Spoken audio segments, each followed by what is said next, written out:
Hello dear students, welcome to the class and welcome to this session of ICT Virtual Classroom. ICT Virtual Classroom के इस session में आप सभी का स्वागत है। मेरा नाम है Rajesh Chamola, teacher physics ICT virtual classroom Dehradun से।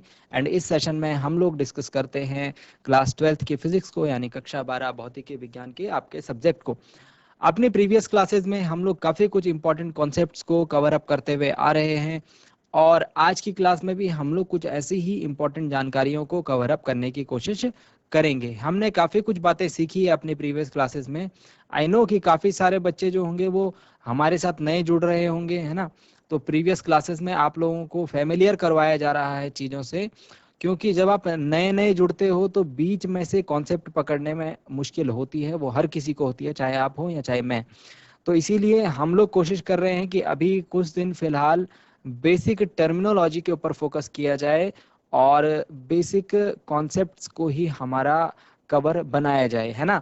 कुछ एडवांस के ऊपर नहीं जाएंगे, ज़्यादा कुछ बड़े डेरिवेशंस नहीं करेंगे, कुछ बहुत बड़ी बातों के ऊपर हम लोग चर्चा नहीं करेंगे।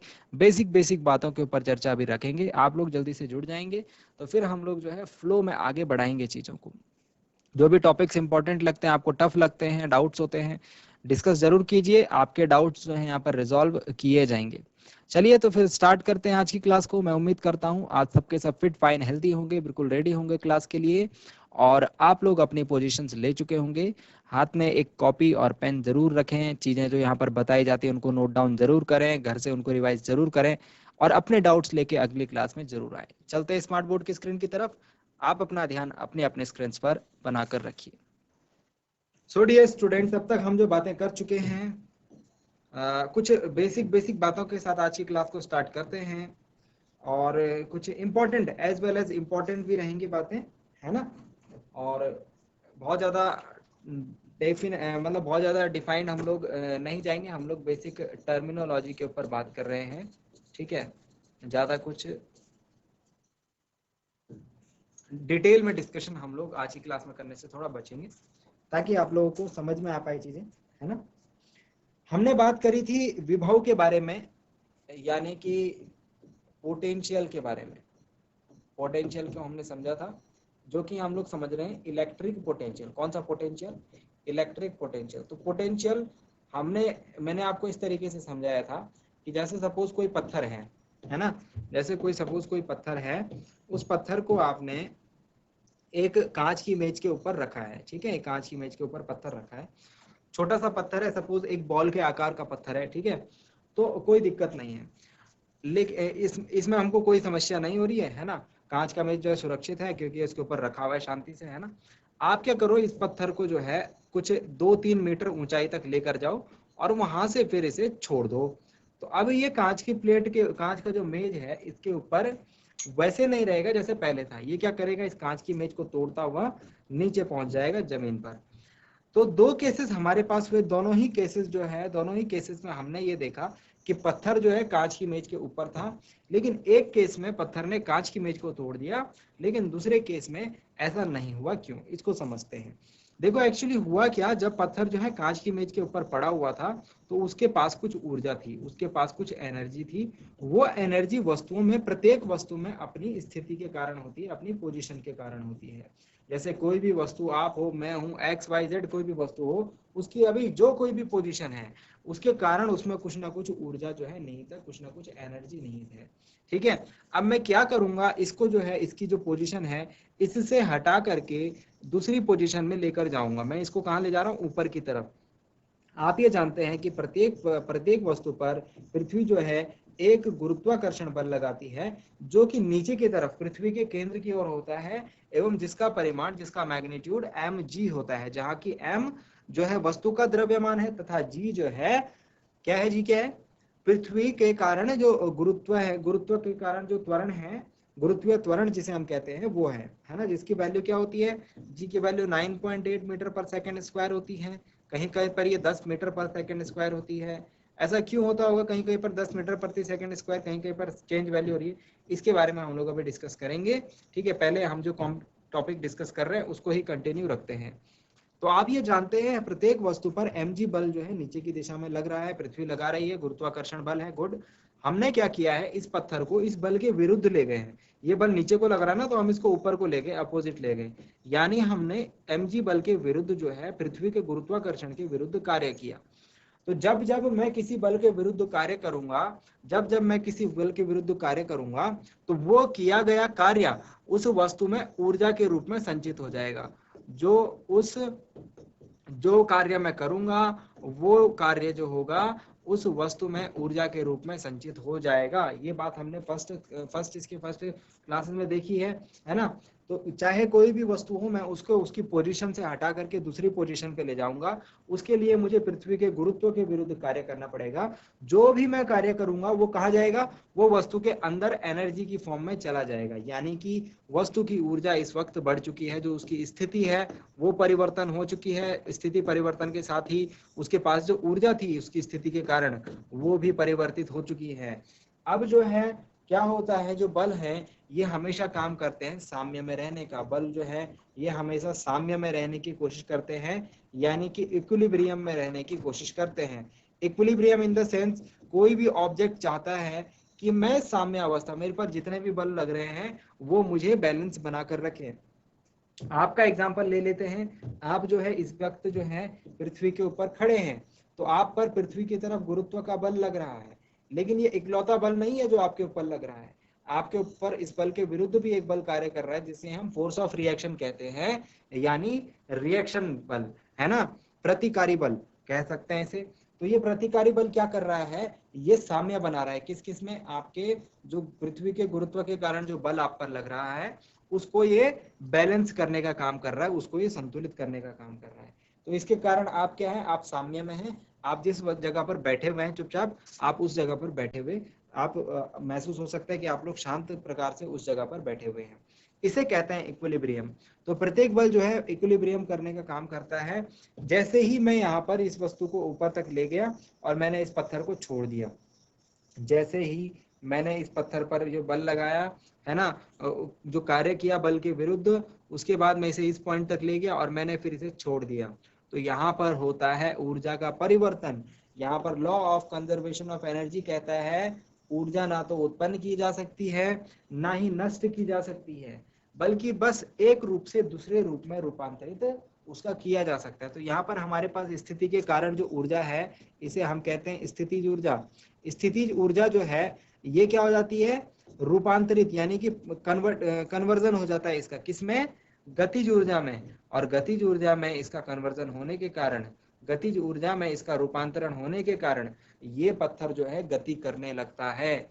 ये पत्थर गति करने लगता है पृथ्वी की तरफ, और पृथ्वी की तरफ गति करते करते इसकी गतिज ऊर्जा का मान इतना बढ़ जाता है कि ठीक उस समय जब ये टेबल से टकरा रहा होता है उस वक्त इसकी गतिज ऊर्जा का मान मैक्सिमम होता है। उस वक्त इसकी गतिज ऊर्जा का मान मैक्सिमम होता है। और आप ये जानते हैं कि जब कोई वस्तु गति करती है तो उसके पास वेग होता है, वेग के साथ साथ उसके पास त्वरण होता है, और अगर त्वरण है तो उसके पास कोई ना कोई बल भी होगा, क्योंकि द्रव्यमान गुणा त्वरण क्या होता है, बल होता है। इतने बल से ये क्या करता है, इस टेबल पर प्रहार करता है, और उस बल के फलस्वरूप ये टेबल जो है इसका ग्लास टूट जाता है। तो ये जो हमने पूरा डिटेल डिस्कशन देखा इस पत्थर का, है ना, इसके पीछे हमारा क्या मोटिव था, इसके पीछे हमारा मोटिव था ये समझना कि इसको मैं एक छोटे से एग्जांपल से और समझाऊंगा आपको। एक स्प्रिंग आप देखते हैं, एक स्प्रिंग कैसी होती है, उसको आप खींचने की कोशिश करते हैं, खींचने के बाद क्या होता है, खींचने के बाद आप ये देखते हैं कि जैसे ही आपने स्प्रिंग को छोड़ा वो स्प्रिंग जो है वापस उस स्थिति में आ जाती है ना। जैसे ही आपने स्प्रिंग को छोड़ा वो वापस से उस पोजीशन में आ जाती है। जैसे सपोज ये एक स्प्रिंग है, आप इसे क्या करेंगे, आप इसे इधर से भी खींचो इधर से भी खींचो, तो स्प्रिंग कैसी हो जाएगी, ऐसी हो जाएगी, है ना, ये स्प्रिंग कुछ ऐसी खींच जाएगी। लेकिन जैसे ही आप इसे छोड़ देंगे तो ये अंदर की तरफ आ जाएगी और वापस ऐसी बन जाएगी। सेम यही काम यहाँ पर भी हुआ है। जब आपने इस पर बल लगाया था तो बल के विरुद्ध कार्य करा, वो इसकी स्थितिज ऊर्जा में संचित हो गया, जैसे ही आपने छोड़ा गतिज ऊर्जा आई और वापस अपनी स्थिति में आ गया। ठीक है, तो विभव से हमारा मतलब ये है कि जब हम किसी आवेश को, यहाँ पर हम जो है आवेश की बात करते हैं क्योंकि इलेक्ट्रिक है, इलेक्ट्रिसिटी में जो है आवेश की बात की जाती है, यानी चार्ज की बात की जाती है। तो जब हम किसी चार्ज को किसी एक वैद्युत क्षेत्र में, एक इलेक्ट्रिक फील्ड में, वैद्युत क्षेत्र में किसी आवेश को हम एक बिंदु से दूसरे बिंदु तक लेकर जाते हैं तो उसमें हमको कुछ कार्य करना पड़ता है। ये कार्य जो है इस आवेश में ऊर्जा के रूप में संचित हो जाता है, एनर्जी की फॉर्म में स्टोर हो जाता है। सेम टू सेम सारी बातें सेम टू सेम चल रही है, ठीक है ना। तो उसके कारण जो है ये जैसे ही हम इससे बल हटाएंगे तो वापस से जो है ये इसमें कुछ ना कुछ गति होगी और ये जो है अपने आप को संतुलित करने की कोशिश करेगा। जो चीजें हमने पढ़ी सेम टू सेम वही चीजें यहाँ पर है। विभव के अलावा, अच्छा विभव के बारे में और बातें की जाए तो विभव को हम लोग डिनोट किससे करते हैं, पाई से करते हैं, है ना, या वी से इसको डिनोट करते हैं, ठीक है। और इसके विमा के बारे में बात की जाए तो इसकी विमा होती है m1 l square t cube a-1, है ना। यही तो होती है इसकी विमा, m1 l square t cube and a-1। फॉर्मूले की बात करें, तो v इज इक्वल टू, हमने देखा है किसी r बिंदु पर स्थित जो r बिंदु पर स्थित q आवेश के कारण जो वैद्युत विभव है उसको हम ऐसे डिफाइन कर सकते हैं 1/4 pi epsilon not q upon r, ठीक है, q अपॉन r कूलाम प्रति मीटर, या फिर इसे वोल्ट भी कह लीजिए सिंपल सी भाषा में, ठीक है ना। इसका मात्रक क्या है, वोल्ट है, ठीक हो गया। चलिए, और इसके अलावा अगर बात करें हमारे पास और नेक्स्ट टर्म्स जो भी है, हम लोग यहाँ पर फॉर्मूलाज वगैरह को डिस्कस कर रहे हैं, ठीक है। बेसिक बातें हैं, डेरिवेशंस हम लोग अभी नहीं देखेंगे, आने वाले टाइम में हम इनका डेरिवेशंस भी देख लेंगे। चलिए नेक्स्ट अगर बात करें, नेक्स्ट टर्म के बारे में बात करूं तो वो है धारिता, one of the important topics from this chapter, धारिता यानी कि कैपेसिटेंस।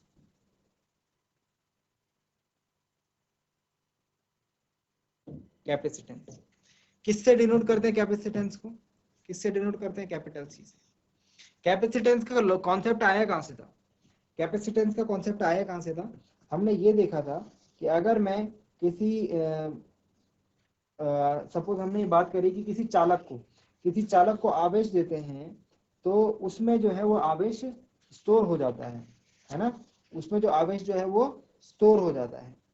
यानी कि कितना आवेश स्टोर होगा, उसके आवेश और विभव के बीच में जो रिलेशन हमने देखा, अगर आवेश उसमें स्टोर होगा तो उसके कारण क्या होगा, उसका विभव बढ़ेगा, वोल्टेज बढ़ेगा, है ना। तो Q जो है, Q और V में हमने देखा था कि अनुक्रमानुपाती का संबंध था। किस चीज का संबंध था, अनुक्रमानुपाती का, यानी Q was directly proportional to V। ऐसे केस में हमने ये देखा जब Q और V डायरेक्ट अनुक्रमानुपाती है तो हमने ये देखा कि जब मैं अनुक्रमानुपाती का चिन्ह हटाता हूँ तो वहां पर एक नियतांक आता है, वहां पर क्या आता है, एक नियतांक आता है। इसके अलावा हमने परावैद्युत वगैरह पढ़े, है ना। तो अभी हम बात कर रहे हैं किसके ऊपर, धारिता के ऊपर। तो हमने ये देखा था कि जब जो है मैं Q आवेश देता हूँ किसी चालक को तो उसके विभव में भी वृद्धि होती है, यानी Q अनुक्रमानुपाती भी। जब मैं अनुक्रमानुपाती का चिन्ह हटाता हूँ तो यहाँ पर एक नियतांक आता है जिसको हम C बोलते हैं। ये C नियतांक जो है, ये C नियतांक क्या है, ये C नियतांक जो है ये चालक की धारिता है, यानी कि कैपेसिटेंस ऑफ कंडक्टर।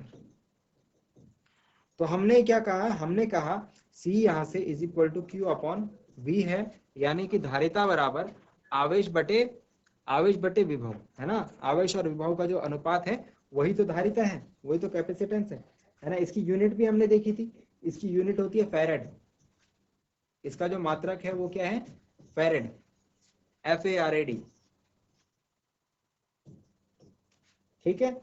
और एक फैरेड को हम कहते हैं, एक farad, one farad is 1 coulomb पर वोल्ट, ठीक हो गया। सारी बातें समझ में आ रही हैं, 1 कूलाम पर वोल्ट, ठीक हो गया।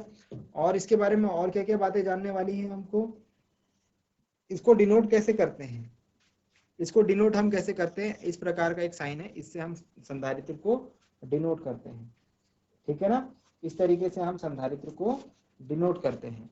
तो धारिता क्या है, संधारित्र का गुण है। धारिता क्या है, संधारित्र का गुण है। ये जो मैं दिखा रहा हूं ये जो है ये संधारित्र है, दोनों में कंफ्यूज नहीं होंगे। ये है संधारित्र, कैपेसिटर, और ये क्या है, कैपेसिटेंस। धारिता जो है वो कैपेसिटेंस, ठीक है। तो संधारित्र की धारिता होती है, संधारित्र का गुण होता है धारिता का, उसके बारे में हम लोग चर्चा यहाँ पर कर रहे हैं। तो सी बराबर क्या है, क्यू अपॉन वी, धारिता बराबर क्यू अपॉन वी। चलिए, तो हमने ये देखा था कि किस प्रकार से मैं ज्यादा से ज्यादा आवेश जो है स्टोर कर सकता हूँ किसी संधारित्र में, ठीक है, वो चीजें भी हमने देखी। अब नेक्स्ट पॉइंट पे अगर बात करें, इसका मात्रक, इसके मात्रक पे तो हमने बात कर ली, चलो फैरेड। इसकी विमा, इसकी विमा, विमा पे बात की जाए तो विमा आप लोग फाइंड आउट कर सकते हैं। विमा यानी कि डायमेंशन, डायमेंशन ऑफ कैपेसिटेंस बताइए क्या होगी। Dimension of capacitance, it will be m minus one L square, है ना, नहीं L minus to and T four A square. ये होगी विमा किसकी, ये होगी विमा सी की धारिता की, ठीक है। टी वी माइनस फोर होगा, कैसे निकाल सकते हैं, क्यू अपॉन वी से निकाल सकते हैं। वी की विमा ये लिखी हुई है, ठीक है। क्यू की विमा आप जानते हैं, क्यू की विमा कैसे निकालेंगे, क्यू बराबर आई इंटू टी होता है, आई बराबर क्यू अपॉन टी होता है ना। एकांक समय में जो आवेश प्रवाह की दर है, आवेश प्रवाह की दर को हम धारा कहते हैं, विद्युत धारा कहते हैं, है ना, इलेक्ट्रिक करंट। तो I is equal to Q upon T, Q is equal to I T, है ना। तो Q is equal to I T से क्या वैल्यू आएगी, आई का जो हमारे पास विमा होती है वो होती है ए, और टी की होती है टी। तो क्यू की विमा आ गई ए टी, अपॉन में आप वी की विमा रख दो, वी की विमा यहाँ ऊपर दे रखी है, आपके पास जो आंसर है वो निकल के आ जाएगा, ठीक है ना। तो क्यू जो है, सॉरी सी जो है धारिता की जो विमा है, डायमेंशन है, वो है m minus one L minus two T minus four A square. और इसको हम रिप्रेजेंट किससे करते हैं, इसको हम रिप्रेजेंट कैपिटल सी से करते हैं। मात्रक इसका फैरेड है, कैपिटल एफ, ठीक हो गया। चलिए, अब धारिता से रिलेटेड हमने काफी कुछ इंपॉर्टेंट कॉन्सेप्ट्स देखे थे। हमने क्या क्या देखा था, हमने ये देखा था कि अगर संधारित्र है हमारे पास, तो इन संधारित्र को मैं दो प्रकार से इनका संयोजन कर सकता हूँ। तीन संधारित्र हमारे पास सपोज, तो तीन संधारित्र को मैं ऐसे भी लगा सकता हूँ, ऐसे भी लगा सकता हूँ, है ना। तो दो प्रकार से मैंने संयोजित कर दिया संधारित्रों को, ठीक है। दो प्रकार से मैंने संधारित्रों को संयोजित कर लिया है।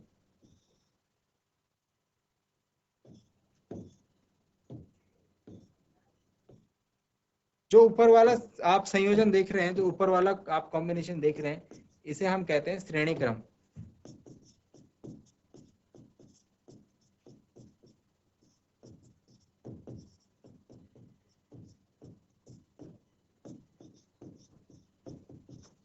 Series combination. और जो नीचे वाला संयोजन आप देख रहे हैं, इसे कहते हैं हम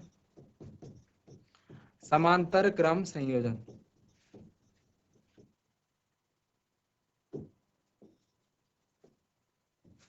पैरेलल कॉम्बिनेशन। किसकी बात की जा रही है, कैपेसिटर्स की। किसकी बात की जा रही है यहाँ पर, कैपेसिटर्स की, संधारित्रों के संयोजन की, संधारित्रों के संयोजन की। तो अगर संधारित्रों का संयोजन ऊपर वाले प्रकार से रुका होगा, श्रेणी क्रम में हो रखा होगा, तो इनकी तुल्य धारिता जो है, यानी जो इक्विवेलेंट कैपेसिटेंस है, तुल्य धारिता या इक्विवेलेंट रेजिस्टेंस का जो फॉर्मूला होता है, सॉरी, इक्विवेलेंट कैपेसिटेंस का जो फॉर्मूला होता है वो होता है 1/c is equal to 1/c1 plus 1/c2 plus 1/c3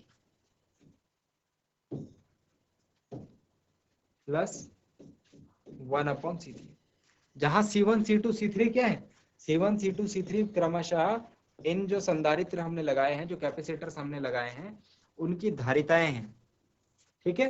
तो श्रेणी क्रम में तुल्य धारिता निकालने के लिए आप इस फॉर्मूला का यूज करेंगे, जबकि समांतर क्रम में तुल्य धारिता निकालने के लिए आप कौन सा फॉर्मूला का यूज करेंगे, समांतर क्रम में तुल्य धारिता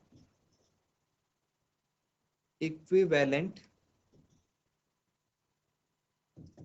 कैपेसिटेंस। तो इक्विवेलेंट कैपेसिटेंस निकालने के लिए आप यहाँ पर सिंपल जो है C बराबर C1 plus C2 plus C3 use करें। अगर संधारित्र इस प्रकार से जुड़े हैं, C1 C2 C3 C। तो आप इक्विवेलेंट रेजिस्टेंस निकालने के लिए कुछ मत करो, उनकी धारिताओं को पकड़ लो और उनको सीधे सीधे जोड़ दो, ऐड कर दो। तो जो जोड़ करके आंसर आएगा वो क्या होगा, तुल्य धारिता होगी। जोड़ करके जो आंसर आएगा वो क्या होगा, वो संधारित्रों की तुल्य धारिता होगी। आई होप ये बातें समझ में आई होगी। So it was first part and it was second part. ठीक है, इतना पार्ट समझ में आ गया, इतना पार्ट समझ में आ गया है, ठीक है। इसके अलावा हमने ये बात भी करी थी कि इन केस अगर आवेश को हम लोग सी संधारित्र जो हमारे पास है, सपोज ये हमारे पास एक कैपेसिटेंस है, कैपेसिटर है सॉरी, ठीक है, और हम इसको V वोल्टेज देते हैं। इसको हम कितना वोल्टेज दे रहे हैं, V वोल्टेज, ठीक है, V वोल्टेज दे रहे हैं। V वोल्टेज इसको कब मिलेगा, जब हम इसको आवेश प्रोवाइड कराएंगे। यानी मैं इस संधारित्र को, क्योंकि संधारित्र का काम क्या होता है, ये संधारित्र है, इसका जो काम है, इसका जो वर्क है, सिंपली चार्ज स्टोर करने का। इसका जो काम है वो चार्ज को स्टोर करने का, यानी आवेश को संचित करने का है। तो जब मैं इसे आवेश दूंगा, जब मैं इसे चार्ज दूंगा, तो अल्टीमेटली होगा क्या, इसके वोल्टेज में वृद्धि हो जाएगी। आवेश बढ़ाऊंगा तो वोल्टेज में वृद्धि हो जाएगी। जब वोल्टेज में वृद्धि हो जाएगी तो ये आवेश जो है इस संधारित्र के अंदर कौन सी फॉर्म में रहेगी, E, यानी कि ऊर्जा के फॉर्म में। सिमिलरली आप समझिए ना, जैसे हमने एक बात करी थी, अभी कोई स्प्रिंग है, इस स्प्रिंग को अगर मैं खींचता हूं तो जो मैंने कार्य करा है वो इसमें एनर्जी की फॉर्म में रह जाएगा। जैसे ही मैं इसको छोड़ूंगा तो ये वापस क्या होगा, इसकी एनर्जी चेंज हो जाएगी और ये अपनी ओरिजिनल पोजीशन में लौट आएगा। ऐसे ही सेम टू सेम जब मैं इस संधारित्र को आवेश दूंगा ना, तो वो आवेश इसमें ऊर्जा के रूप में संचित हो जाएगा, यानी एनर्जी की फॉर्म में स्टोर हो जाएगा। अब मैं उस एनर्जी को जो है कहीं भी लेके जा सकता हूँ। तो वो एनर्जी को हम लोग यू से डिफाइन करते हैं। किससे डिफाइन करते हैं, यू से। आवेश, किसी संधारित्र को क्यू आवेश देने पर उसके वोल्टेज में वृद्धि हो जाती है और उसमें ऊर्जा संचित हो जाती है। तो जो संचित ऊर्जा है, यानी कि जो स्टोर्ड एनर्जी है, एनर्जी स्टोर्ड है U, उसका जो फॉर्मूला है हमारे पास वो होता है 1/2 QV, 1/2 QV। और आप जानते हैं Q इज इक्वल टू क्या होता है, CV। तो उससे हमारे पास एक और फॉर्मूला आया 1/2 CV स्क्वायर, 1/2 CV स्क्वायर। और यहाँ से हम लोग एक और फॉर्मूला निकाल सकते हैं, V बराबर क्या आ जाएगा, Q/C। तो V गायब कर देंगे तो ये हो जाएगा 1/2 Q स्क्वायर/C। तो ये जो फॉर्मूलाज है हमारे पास, ये हैं किसी संधारित्र को Q आवेश देने पर उसमें जो वोल्टेज वृद्धि होगी उसके कारण उसमें संचित ऊर्जा, कैपिटल U के लिए जो व्यंजक है वो है 1/2 QV, जिसे हम 1/2 CV स्क्वायर भी लिख सकते हैं, जिसे हम 1/2 Q स्क्वायर/C भी लिख सकते हैं। सो आई होप जो बातें आपको बताई गई वो समझ में आई होंगी, इंटरेस्टिंग लगी होंगी और आपने आज की क्लास में कुछ नया जरूर सीखा होगा। साथ ही साथ ये भी उम्मीद करता हूँ घर से आप इन चीज़ों को एक बार रिवाइज करके जरूर लाएंगे। अगली क्लास में मिलते हैं एक नए और इंटरेस्टिंग टॉपिक के साथ। क्लास से जुड़ने के लिए आप सभी का बहुत बहुत धन्यवाद। Thank you very much and have a nice day.